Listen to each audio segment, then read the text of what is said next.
Hello, friends, and welcome back to VHS. I'm your host, Jesse, and yes, the Timothy Dalton era has finally arrived. And it ain't sticking around for long, so let's dive in. Whew, UA. The name that means excitement is... What are we calling this color? I don't know how this looks to you when you're watching, but on my monitor, I'm seeing a little purple in here. Are you seeing a little reddish hue in your blue here? We calling this a periwinkle? Back. We got cornflower? James Bond. Man, look at him. Big head Bond. Very talented. Big head, skinny body. Timothy Dalton. Interest in her is purely professional. Okay, a little late 80s graphics working in. Rocket car. We're promising all the stuff you remember. Adventure follows. Hold on. This is a really bad dummy falling off a cliff shot. And I thankfully actually just rewatched the opening sequence to Living Daylights because one of my favorites. Trivia. Maybe you can beat me on this. To my mind, there are two Bond movies where in the opening we lose other double O's. Live and Let Die, and this one, The Living Daylights. We go on a training mission with a couple other double O's, and then a KGB guy, this guy on the top of the cliff, starts whacking everybody. Can you think of any other Bond movies where another double O, obviously not James, dies in the opening? I can hear some of you screaming GoldenEye, but remember, Alec Trevelyan does not die in the opening. Just appears that way. Spoilers for GoldenEye. Sorry about that. Jumping back in. So the point is, I got mad when I thought that this might be James, but then I remembered, oh, this is the other guy. James, that last reaction shot was James going, oh no, a friend of mine is being murdered off a cliff. Wherever he goes, he can sense it. Adventure follows. What a dummy. That's awesome. That bit's awesome. Driving off the cliff. He parachutes out of the truck. Eliminate him. Spike tires. Back from For Your Eyes Only. Yeah, this is the opening where they're parachuting onto the Rock of Gibraltar.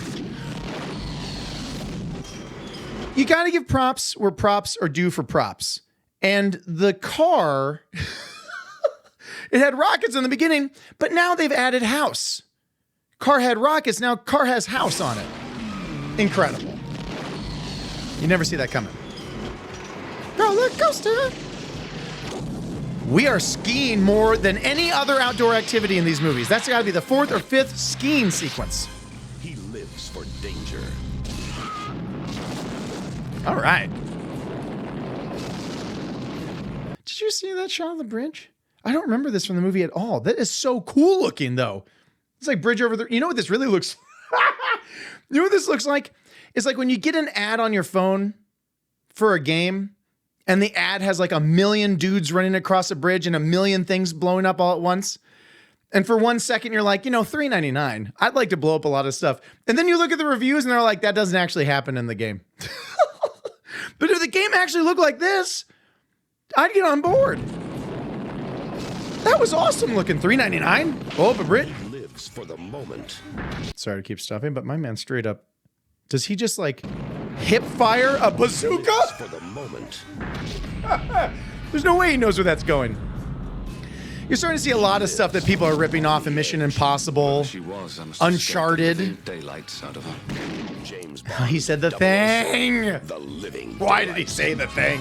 Hey friends, Jesse jumping in with a quick reminder to hit that like button if you're enjoying the video and subscribe to the channel if you want to be kept up on all the other movie goofiness that we're getting into.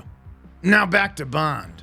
All right, now this one I remember being super violent. This is when I got off the store shelves at Blockbuster and was like, oh, that's a lot of blood. Shark? Laser shark? I want you to know this is nothing personal. There is so much happening all at once right here in the beginning. We have to point out our man right up here. That is super young Benicio del Toro. And he's like a psychopath in this movie. He's awesome. Robert Davi's the bad guy, the head bad guy. He's super cool. Perez Sanchez. And the shark. And you know what, man? When you're a kid watching these all out of order and you're just grabbing them off the shelves, it can be traumatizing to just pick up License to Kill and then suddenly they're feeding Felix Leiter to a shark. And I remember thinking back in the day, and I've thought this growing up, who does License to Kill think it is? After all these great movies and all these recastings of Felix and him showing up throughout the series to help James, or get helped by James, Why does License to Kill think it needs to be so edgy and we're going to be the ones to chop Felix Leiter in half? And it happens. You think like he's dead. They've killed Felix. Well, I've learned two things since then, being a child. One, of course, you get to the end of the movie and Felix is actually alive, impossibly in a hospital recovering from being bitten in half by a shark. But I did also find out, of course, that does happen in the books. Except it's way back in Live and Let Die, the second book. And by the way, Fleming actually kills Leiter in the original draft. You guys can look this up. He kills Leiter in the original draft, but one of the book agents, like the American book selling agent, was like, nah, that's it's so gross, don't do it. And so they didn't do it, but it cost Felix an arm and a leg. Hey, I'm a dad, I tell dad jokes. Let's go. It's purely business. Also, you real Bond fans will remember that this is one of the only Felixes to be in multiple movies, the actor. He's back from an old Roger Moore movie. Looks dead to me. He ain't dead. He's fine. You're going after Sanchez, aren't you? Sanchez doesn't do parrots. He does iguanas on the shoulder, my man. That's stupid. You're going after Sanchez. Lizard Blofeld. Are you crazy? Nah, man. Make a sound. I just drive boats into stuff. Your license to kill is revoked. Effective immediately. Saying the thing. They don't say the thing that often in the movies, do they? Or do they say it in every movie? I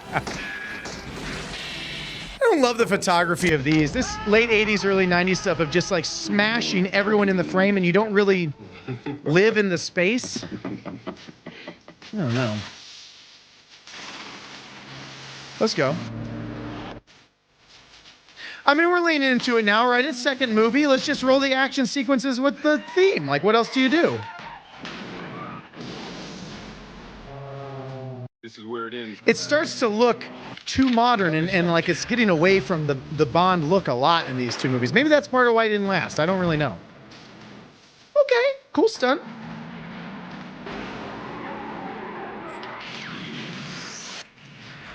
All right, I wanted to let it play before going back and analyzing this because this is, I mean, after they show us this kind of cool stunt in the air, I think this might be one of the worst stunts in all of Bond. Movie history? But in Bond for sure, because I get it, it's cool. He gets the truck on the two wheels. That's cool. That's cool in every movie when they do it. That's cool. But to be able to anticipate the rocket launch that's coming, that takes forever, you guys.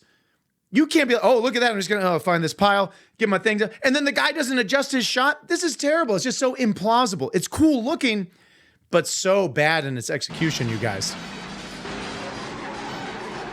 Just hit it.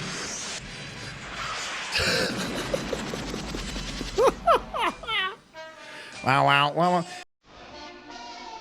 I don't think that played very well. That title graphic is not super smooth, right? Ugh, a little drippy and weird. Honestly, I'm glad this era's over. And there you have the entirety of the Timothy Dalton Bond era. And to be honest, it is maybe my least favorite, but I will say that's more of a me thing because as I was watching all these movies growing up and just grabbing them off the Blockbuster shelf kind of randomly, like I said, when I ran into these, I think I was not ready for the violence and sort of depravity we were getting to in these two movies. So not my favorite. Maybe it's yours. Maybe you're a big Timothy Dalton stan. I would love to hear any arguments for Timothy Dalton being the best Bond. Seems a little stiff to me, but good news. We're about to run into one of my three favorite of all time as we enter the maybe not better Pierce Brosnan era. It's hard to say. I have a lot of love for it. We'll see how much love you guys have for it when we come back on our next episode reacting to the beginning of the Pierce Brosnan era. Until next time, we live here. Only on VHS. Hey, Craig, Benicio del Toro's really scary in that. Thanks for watching, everyone. Oh, and please like and subscribe. Check out more of our videos. Leave a comment. Or don't. You do you.